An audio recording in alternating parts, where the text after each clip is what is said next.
Jean, hi. Hi, Dave. How are you? Good. Wait a second. I'm not calling you in Canada, right? You're back now, aren't you? Yeah, I got back 2 days ago. Oh, good. Phew. Because I wouldn't want to be calling you long distance without realising it and suddenly... You spent a fortune on a long-distance call. No, I know, it's okay.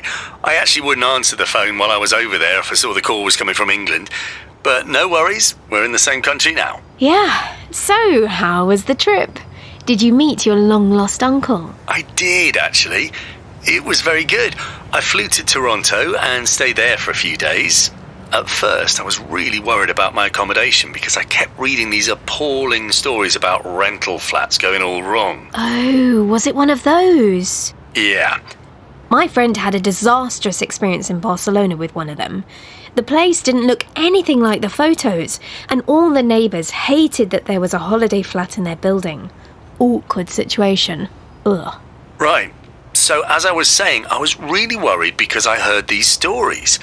And at first, I couldn't find the place. Turns out I was in the wrong building. It was next door and on the top floor. And wow, Jean, this place was fabulous.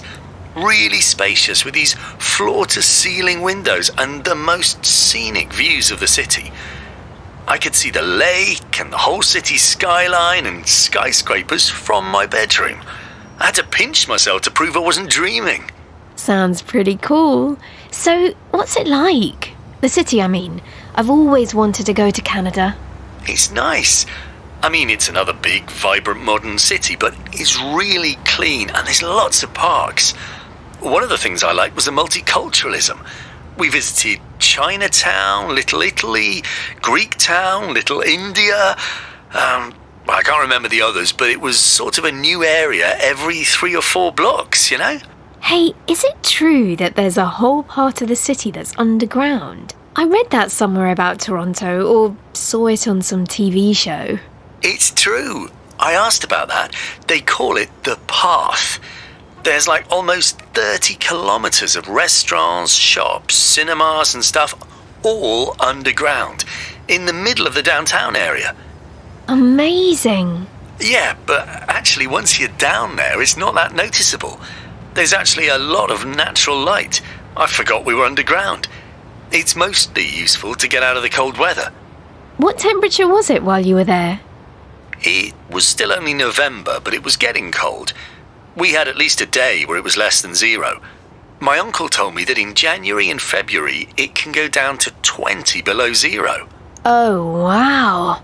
I think I'd die. Yeah, and the worst thing was what they call the wind chill factor. So they say the temperature is 0 degrees, but -8 with the wind chill. So it feels like -8. And my uncle said the wind chill factor can go down to -40. Stop it. You're making me feel cold just thinking about it. So how was meeting your uncle, the famous Uncle George? That was great too. He lives outside of Toronto in a cottage by a lake. Really tranquil and unspoiled nature. I'm dying to see photos. You want to meet up soon, or are you too jet-lagged still? Yeah, I'm actually free tomorrow if you like.